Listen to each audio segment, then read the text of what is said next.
3456-607460. Para aquel que quiera o pueda colaborar, es muy importante todas las acciones que realiza la ALSEC. Hoy vamos a estar hablando de algunos de los temas que por ahí la ALSEC puede ayudar con la doctora Eliana Vargas, quien me acompaña. Pero antes de presentar a la doctora, quiero recordarles o decirles, el sábado 19 de septiembre, la tradicional cena del ALSEC, a beneficio del ALSEC. Sábado 19 de septiembre, para compartir un hermoso asado, para compartir un grupo musical, con la animación del Chino Cardoso, creo que lo conocen, de la casa. Así que, por favor, si tienen la posibilidad, esto es muy importante para la institución, para que pueda seguir ayudando a quienes más lo necesitan. 19 de septiembre, la cena del ALSEC. Bien, gracias a FM Omega, como siempre lo hacemos, por el espacio que nos deja para que podamos abordar distintos temas de salud. Y hoy estamos con la doctora Eliana Vargas, ginecóloga, acá trabaja en CEMEDIN, en Federación. Eliana, buen día, ¿cómo estás? Hola, buen día, muy bien. Gracias, ante nada, ante todo, gracias por haber venido, gracias por Gracias a estar. ustedes por la invitación. Bien, perfecto. Bueno, la doctora Eliana Vargas, ginecóloga, vamos a abordar algunos temitas relacionados con la salud en la mujer. Y como para empezar, Eliana, decime, ¿cuáles son los controles ginecológicos que tiene que hacer una mujer? Bueno, en realidad los controles ginecológicos vamos a depender también de la edad. En realidad es muy importante saber que la niña a partir de que empieza con su primer menstruación, que la edad promedio es a partir de los 12 años, se les puede preguntar si quisiera una consulta para que le expliquen los cambios o todo lo que va a suceder en su cuerpo y a partir de ahí hablar un poco sobre el aparato reproductor, masculino, femenino y demás. Si la niña quisiera asistir a la consulta, ya podría. A partir de esa edad no es necesario solicitar ningún estudio de rutina, Sobre todo es una consulta para ir asesorando, para ir claro, para informando ir a la... explicando y, digamos, integrar un poco lo que también se habla en la escuela. Claro. Pero bueno, hay cosas que por ahí no se hablan, entonces es un espacio como para acudir y hacer las consultas que tengan. Después, con respecto a los controles ginecológicos, es muy importante que sepan que existe un estudio que es el Papa Nicolau, muy famoso llamado PAP. Ese estudio se solicita a partir de que la mujer comienza a tener sus relaciones de 1 a 3 años aproximadamente. Después que tiene relaciones, Después, 1 a 3 años. sí, Perfecto. sí, sí. ¿Por qué se hace ese estudio? Les explico un poquito. Porque mucha gente cree que el Papa Nicolau se realiza solo para detectar infecciones. En realidad ese estudio lo que se hace es mirar con un aparatito el cuello del útero y así poder tomar una muestra y analizar las células para ver si puede haber alguna lesión que el día de mañana pudiera producir un cáncer de cuello de útero, ¿sí? Ese tipo de lesiones se produce por el virus del HPV, que es de transmisión sexual. Entonces se supone que la mujer, a partir de que inicia relaciones, tiene riesgo de contagio con ese virus. Entonces es por eso que se inicia con ese control. Es un método de screening que se dice para detección de cáncer de cuello de útero. Y se hace todos los años. ¿Sí? Todos los años habría que hacerse un PAP. Sí, sí, sí. Desde que empieza el primer PAP, luego de 1 a 3 años de inicio de relaciones, Sí. se aconseja a la mujer todos los años hacerse un PAP. Sí, sí, sí. También hay mucha bibliografía sobre eso. ¿Duele hacer eso? ¿Duele? Es una molestia. Una Un poco molestia. de molestia. Ajá. Doler no duele, pero sí es un poco molesto. Y la paciente tiene que estar en condiciones, tiene que estar por lo menos 2 días de abstinencia sexual, sin estar menstruando, sin haberse colocado óvulos, sin tener algún flujo anormal, ¿sí? Después, dentro de los controles, yo lo que suelo solicitar es un laboratorio de rutina, Uh-huh. solicitando todo lo que es análisis. Análisis, sí. Ajá. Todo lo que es diabetes, para analizar diabetes, hipotiroidismo, colesterol, dependiendo de la edad de la paciente, o si tiene algún factor de riesgo, como hipertensión ya de por sí, o si está en periodo de perimenopausia. También se solicitan otros tipos de estudios como calcio, vitamina D y demás. Y a su vez se le asocian estudios complementarios de rutina, como son las ecografías. Existe la ecografía ginecológica, hay dos tipos. La abdominal, que se hace por el abdomen, la paciente que tiene que tomar mucha agua y ahí se hace el estudio, se ve el útero y los ovarios para ver que esté todo en condiciones. Si nunca se realizó una ecografía, es muy importante que se la haga, ¿sí? Y después existe la otra ecografía, la transvaginal, que ahí se visualiza mucho mejor, es la ideal, pero bueno, todo va a depender si inició o no relaciones, si la paciente tiene, por ejemplo, mucha atrofia vaginal en pacientes menopáusicas, por ahí que es bastante molesto ese estudio, preferimos hacerlo abdominal, todo va a depender de lo que decida la paciente también, de lo que sea Perfecto. necesario. Y de acuerdo a, vos mandás a analizar al patólogo o al Ujú, citólogo que estudia las células que sacaste en la muestra de lo que es el Papa Nicolau. sí. Cuando te llegan los resultados, el informe, de acuerdo al informe es que vos podés también adelantar un control, decir, mira, vamos a hacer un control un poco, en vez de un año, a los 6 meses, a los 3 meses, depende de lo que venga en el Sí, sí, sí. informe. La idea es que en el PAP nosotros, si viene algún informe con alguna célula anormal, porque eso es lo que quisiéramos detectar, ¿no?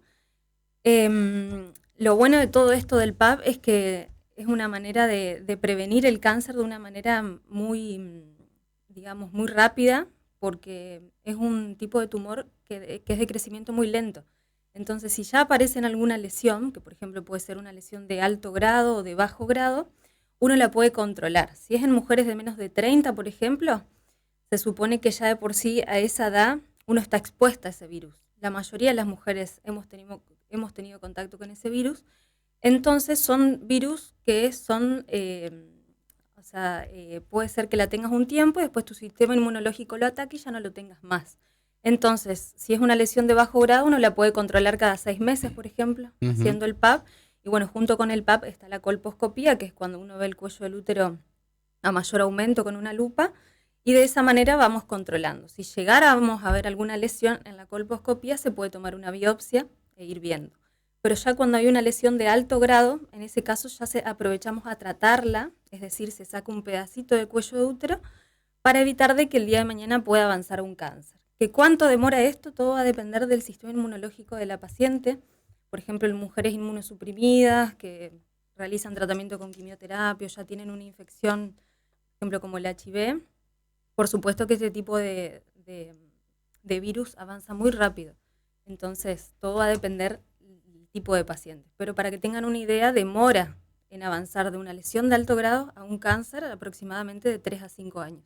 Entonces Da uno tiempo, tiene el da tiempo, tiempo. ¿sí? Por eso se dice que es el tumor más prevenible. Por eso Eli, insistimos con el PAP. Ujú. hoy hablabas de las lesiones por lo que se llama el HPV, Sí, que es el virus de papiloma. sí, Es considerado una enfermedad de transmisión sexual. sí, por supuesto. Perfecto. Y Te diría que una de las más frecuentes. contagiosas y frecuentes. Y hablando de enfermedades de transmisión Ujú. sexual, hace un tiempo estuvo muy de moda y muy de moda, muy en los medios, el aumento de las enfermedades de transmisión sexual. ¿Cómo ves este tema acá en Federación? Y la verdad que acá en Federación, siempre hablando con los bioquímicos del hospital, ellos sacan estadística y la verdad que está cada vez más en aumento. Más que nada lo que se ve mucho es la sífilis, por ejemplo. Por eso yo me faltó decirles que dentro de lo de que se solicita de rutina, yo lo que agrego siempre son las enfermedades de transmisión sexual. Por lo menos HIV y sífilis. Claro. También se puede sumar hepatitis B, hepatitis C y demás, que son más infrecuentes, pero pueden existir y se puede analizar en sangre y se puede analizar realizando un exudado vaginal, que es un análisis del flujo.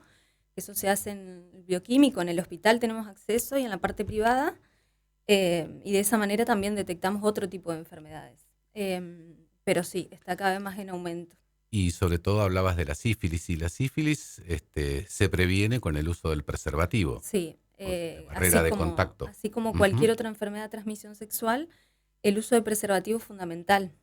Yo siempre que van y me solicitan un método anticonceptivo, yo aprovecho a hablar mucho y hacer hincapié en lo que es el uso de preservativo, para que sepan siempre, además de que existe el preservativo masculino, también existe el preservativo femenino, que mucha gente no sabe que existe, es un método que por ahí es medio engorrosa la colocación, que la mujer se lo tiene que colocar vía vaginal, es como una bolsita que recubre el cuello del útero y por fuera recubre toda la vulva. Entonces evitamos ese contacto piel a piel para evitar el contagio de enfermedades. Y otra cosa importante, que tampoco hay mucha gente que no sabe, es el campo de látex. El campo de látex se utiliza mucho para el tema de las relaciones sexuales, más que nada el sexo oral. Lo que se puede hacer es con un preservativo, se lo corta por la mitad y eso a lo que hace se abre y favorece un campo justamente para que no haya el contacto piel a piel. Entonces esa es otra manera de evitar el contagio. O sea que cualquier tipo de práctica sexual, ya sea sexo oral, anal, vaginal, estamos en contacto y en Y en riesgo de transmisión. de transmisión. Por eso es importante que sepan cómo cuidarse. Así que por más que usen algún método anticonceptivo para evitar un embarazo, fundamental el uso de preservativos siempre. Por más que sea una pareja estable de años, eso no importa porque eso me pasa mucho, que hay parejas que están hace mucho tiempo, pero puede ser que esa pareja anteriormente haya tenido una enfermedad y nunca la manifestó. Nunca se hizo un análisis, un estudio, porque siempre se sintió sano. Entonces, a la hora de que le pido estudios a la mujer, que realmente son las mujeres las que más estudios tienen acceso a hacerse o quieren hacerse para saber, y ahí te enterás que tienen una enfermedad, entonces ahí empieza el problema de hace cuánto me la contagié y demás de eso. Por ahí es un poco impredecible saberlo, pero bueno, es importante saber eso, que hay enfermedades que pueden estar años y no manifestar síntomas. Claro. Y el tema de que haya habido este aumento que se habla, ¿a qué lo debes? Porque en un momento, cuando aparece el HIV y después empiezan todas las campañas de prevención contra el HIV, parecía que había disminuido la frecuencia de las otras enfermedades de transmisión sexual. Ahora como que no se habla mucho de SIDA, de HIV, o se habla menos, quizás en la repercusión pública. Por ahí la gente se olvidó y se olvida de protegerse y aparecen las otras. ¿Puede ser uno de los motivos? Y en realidad, o sea, el HIV no es que no existe, sigue existiendo mucho, pero por supuesto que es una enfermedad que se puede tratar, ya no es como antes, que la gente moría por HIV. Entonces, yo creo que también la gente se confía, es más eso, se confía o es reacio al uso de preservativo, tanto el hombre como la mujer. Pero bueno, para que sepan, el preservativo viene de diferentes tamaños, no es una negación para no usarlo, no es que ajusta, no es que es incómodo. Hay que pensar mucho en la salud y en cuidarse, porque justamente las enfermedades están en aumento y ya el que te hayas contagiado una enfermedad ya te predispone a tener muchas otras. O sea, me pasa mucho que se contagian, por ejemplo, de sífilis, se hacen el tratamiento, todo, y ya su sistema inmunológico está bajo, ya sea por estrés, por alguna otra enfermedad, dependiendo de la edad y demás, y después aparecen a los meses con otra enfermedad, porque es muy común. ¿Qué síntomas suele tener una mujer que se contagia de HPV? Hoy estabas hablando que por ahí no se ve mucho y no la mujer no lo ve exteriormente, pero en el caso de sífilis o de alguna otra enfermedad de transmisión sexual, ¿cuáles son los síntomas que puede tener una mujer o las manifestaciones físicas? Bueno, todo lo que es el HPV, la manifestación clínica, lo principal son las verrugas, los condilomas acuminados que les decimos nosotros, que suelen aparecer en la zona genital. El problema es que la mujer, al tener la vagina y el cuello del útero, puede aparecer ahí y no da síntomas, salvo que sea muy grande la lesión y al tener relaciones sangre o le puede molestar o doler, por ahí, por ese motivo, pueden acudir a la consulta. En el hombre lo mismo puede suceder, pero el hombre no suele manifestar tantos síntomas como la mujer. Con respecto al HPV, esos son los síntomas. Después, por eso en el PAP nosotros lo vemos de manera, justamente con esta lupa que les decía, si llega a haber alguna lesión, lo podemos ver así. Se tiñe el cuello del útero, color blanco, y nosotros podemos tomar una biopsia. Pero no es algo que la paciente pueda tener síntomas. Simplemente aparece una verruga. ¿Y sífilis? Sífilis, por ejemplo, la primoinfección, aparece una pápula, que es como una lesión de color roja, aproximadamente de 1 centímetro. El problema es que no duele. Es una lesión que se la puede detectar a la la zona de la vulva, en el cuello del Una útero. pápula sería como una ampollita más o Como menos, una ampolla, para sí, que la pero gente lo entienda. Más o sí, menos. sí, sí, Sí, sí, sí. es como algo sobrelevado, digamos. En el hombre sí se aparece, se da cuenta enseguida, pero en la mujer se aparece en la zona de la vagina, como les decía hoy, o el cuello del útero. Lamentablemente no se entera porque no duele, ¿sí? Y eso después, esa es la sífilis primaria cuando uno se contagia. Después, con la primoinfección, digamos, después de las 2, 3 semanas puede aparecer lo que es la sífilis secundaria, que últimamente he estado viendo bastante, que es cuando ya hay manifestaciones en todo el cuerpo. Por ejemplo, aparece como una exantema maculopapular que le decimos nosotros, que son como unas manchas rojas que aparecen en todo el cuerpo, en la parte del tronco, en la En la piel. espalda, En sí, la piel. en la piel, Ujú. en las palmas y plantas de los pies también, y genera mucha picazón. Después aparece lesiones en boca, puede aparecer en lengua, también puede volver a aparecer en lesiones a nivel genital. Y ya a largo plazo, si uno no trata, después de 10 años de contagio de sífilis, ya sería la sífilis terciaria, que ahí sí es donde afecta a diferentes órganos, por ejemplo, a nivel cerebral, a nivel cardíaco, a nivel de las arterias. Por ahí uno no... O sea, si bien es una bacteria que responde muy bien al tratamiento, que es con penicilina que se da inyectable, el problema por ahí cuando son pacientes alérgicos a la penicilina, se puede dar otra medicación, pero no responden tan bien como con la penicilina. Es algo sencillo de tratar, pero, por ejemplo, en mujeres embarazadas es muy riesgosa la Esa era sífilis. la pregunta. Ah, Justamente te iba a preguntar, ¿qué pasa si una mujer tiene sífilis y queda embarazada? ¿Se transmite el bebé? sí. O sea, si está ella, si ya tuvo sífilis y está embarazada, bueno, hay que chequear que no se haya reinfectado. Siempre que pedimos estudios, siempre solicito sífilis en todas las mujeres, pero en la embarazada en los 3 trimestres. Y siempre si ella ya tuvo, va a aparecer como una cicatriz serológica que le decimos nosotros, que se ven en los análisis.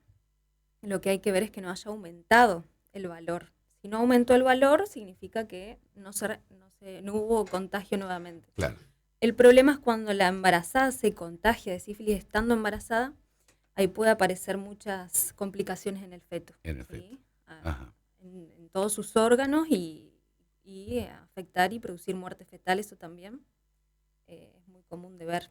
Por Así eso es que importante los controles, como estábamos sí, sí, hablando. tal cual. La embarazada es fundamental. Bien. Mm. Hoy me quedó una pregunta pendiente, Eli, Sí. te traigo un poquitito para atrás después.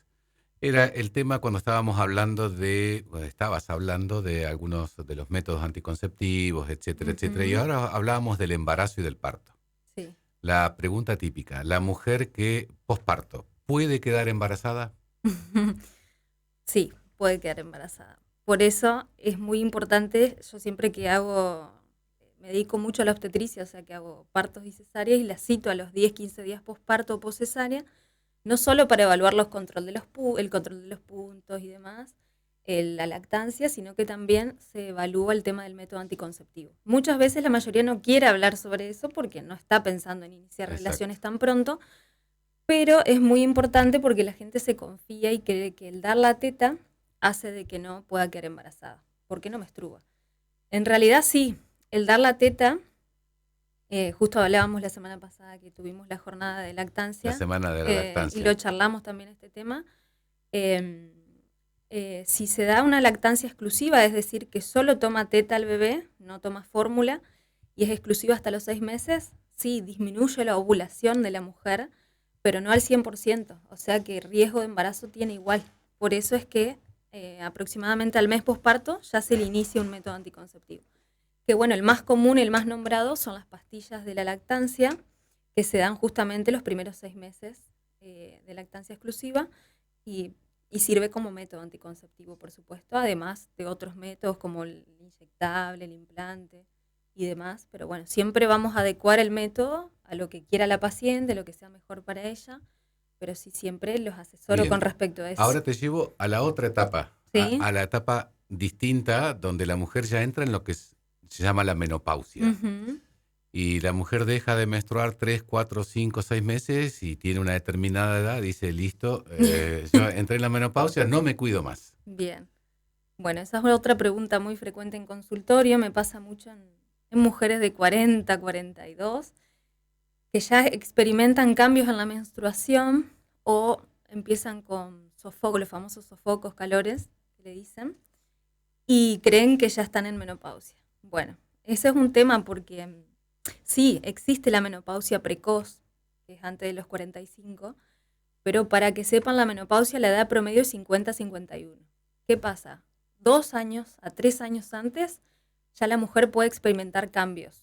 Es decir, empiezan con el desequilibrio hormonal, porque es todo un proceso. Es como que, para que se entienda un poco, nosotros a nivel cerebral en la hipófisis tenemos una glándula que le manda información a los ovarios para que libere, para que siga produciendo hormonas. Y bueno, lo que sucede es que el ovario cada vez va decayendo más la función. Esos folículos que tenemos en el ovario para ovular, cada vez va bajando más la reserva ovárica y de esa manera disminuye la parte hormonal.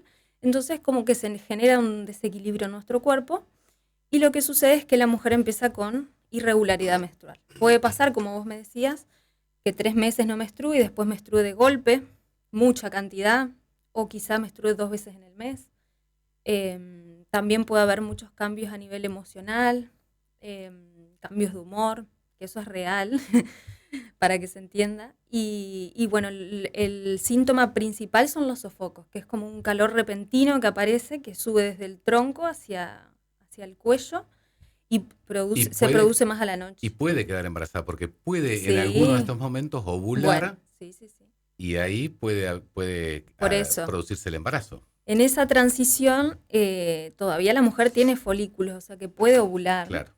O sea, no ovula de manera regular, las chances son mucho más bajas, pero sí está en riesgo de embarazo, por supuesto. Entonces, lo que se recomienda, la Organización Mundial de la Salud lo que recomienda es que si la mujer entró en menopausia, que para que se entienda, la menopausia es cuando pasa un año completo sin menstruar, clínicamente se diagnostica así la menopausia. Si por ejemplo la mujer entró en menopausia antes de los 50, se tiene que cuidar 2 años más con un método anticonceptivo. Y si entró en la menopausia después de los 50, se tiene que cuidar 1 año más. O sea que es fundamental eso. Me pasa mucho que la gente cree que ya no puede quedar embarazada. Así que bueno, eso también se habla mucho en consultorio y se hace hincapié sobre los métodos anticonceptivos, que por supuesto ya a esa edad los métodos cambian muchísimo. Hay que dar algo que no tenga tanta hormona, que no genere tantos efectos adversos. Hay que ver que la paciente no tenga hipertensión o fume. Entonces vienen métodos anticonceptivos para cada paciente, o sea que se pueda adecuar. Perfecto. Estoy con la doctora Eliana Vargas, ginecóloga, atiende en Semedín, atiende también en el hospital. Y estamos hablando de todos estos temas tan interesantes en lo que respecta a la salud femenina. Y para ir terminando, para ir cerrando este ciclo de Sintonizando Salud, quiero abordar por último, Eli, el tema cáncer de mama. Sí. Un tema que incluso como Sintonizando Salud lo está promocionando la ALSEC. Uh-huh. Es un tema que interesa que hablemos, aunque sea algunas palabras.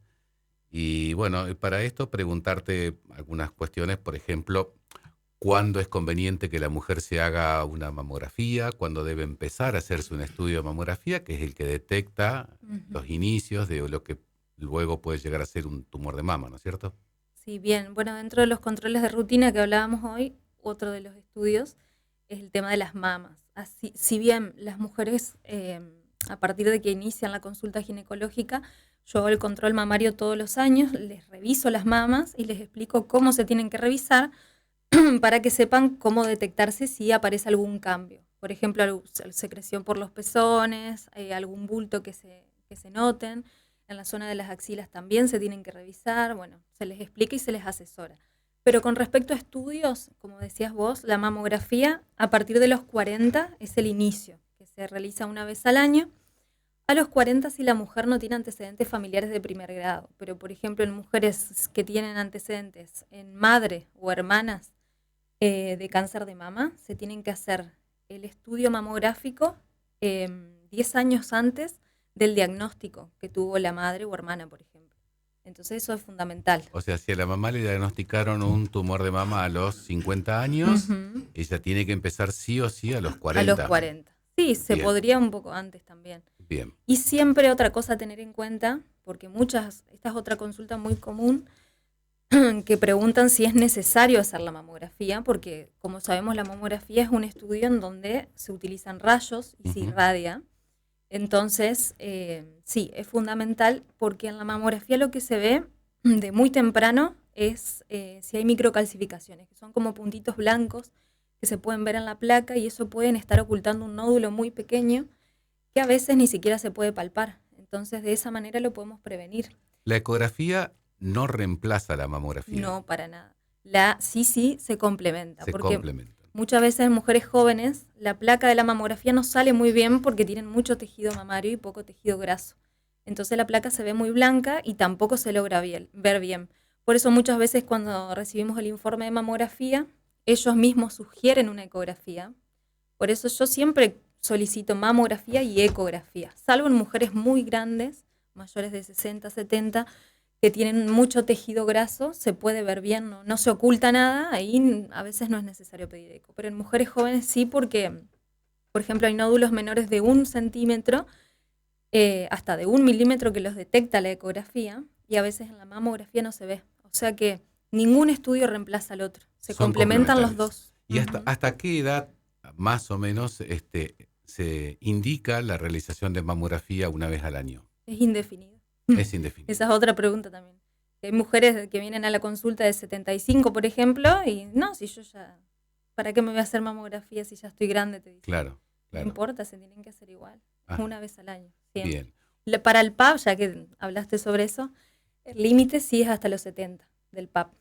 Después de los 70 ya no sería necesario, excepto alguna indicación. Excepto pacientes que tengan antecedentes de que se les realizó algún tratamiento por estas lesiones que hablamos hoy, en ese caso sí, toda la vida se tienen que controlar con PAP. Pero si no, hasta los 70, si nunca tuvo ninguna lesión. Perfecto. Y mamografía indefinidamente. Indefinidamente. Una vez hecho el diagnóstico presuntivo de que pueda haber un tumor o que hay ahí algo en mama, un bulto, ¿cómo sigue? ¿Se va a una biopsia? ¿Se va a una punción? ¿Cómo sigue? Eso va a depender si es un nódulo palpable o no, por ejemplo. Sí. Si no se palpa y es muy pequeño, se puede hacer una punción guiada por ecografía, ¿sí? O a veces se hace una cirugía con una previa marcación, que se marca con como con un alambrecito, se hace una placa, entonces el cirujano ya sabe bien dónde está el tumor y lo puede operar y sacar. Pero la mayoría de las veces se realiza una punción primero, después según el tipo de tumor, porque la mayoría son tumores hormonales, entonces hay que ver si son muy agresivos o no, se va a adecuar el tratamiento. Si primero hacer, por ejemplo, una cirugía y posteriormente rayos, quimioterapia o tratamiento bioral con pastillas, o a veces es preferible cuando son tumores muy grandes, primero hacer tratamiento con quimioterapia, achicar bien el tumor y después operar posteriormente. Pero bueno, dependiendo del tipo de... Eli, estamos más o menos en el tiempo. ¿Alguna cosa que por ahí yo no te haya mencionado y que quieras agregar a todo este tema que ha sido bastante amplio porque hemos tocado un montón de temas? Y por ahí sobre los métodos anticonceptivos quizá hacer hincapié. Me gustaría que sepan nomás que bueno que yo trabajo además de la parte privada en Semedin, trabajo en el hospital y que bueno en el hospital tenemos acceso a varios métodos anticonceptivos, si bien a veces no hay por un tiempo, pero enseguida traen de Paraná, para que sepan que más que nada en la adolescencia, que es lo que más veo también, para el tema de inicio de un método anticonceptivo, siempre lo ideal es consultar antes de tener el primer inicio de relaciones sexuales, así yo les puedo explicar bien este tema del preservativo que hablábamos, el tema de evitar un embarazo y explicar bien el método, ¿sí? Para que sepan, hay pastillas anticonceptivas que se toman todos los días, los inyectables, tenemos los mensuales, los trimestrales, el implante subdérmico, que es el famoso chip, también tenemos acceso en el hospital. Y con respecto a los DIU, también tenemos los dos tipos de DIU, el hormonal, el de cobre, que bueno, todos los métodos van a adecuarse dependiendo la paciente, dependiendo lo que quiera, lo que le sea más cómodo y dependiendo la edad, por supuesto. Pero para que sepan eso que... Perfecto. Bueno, hemos llegado al final.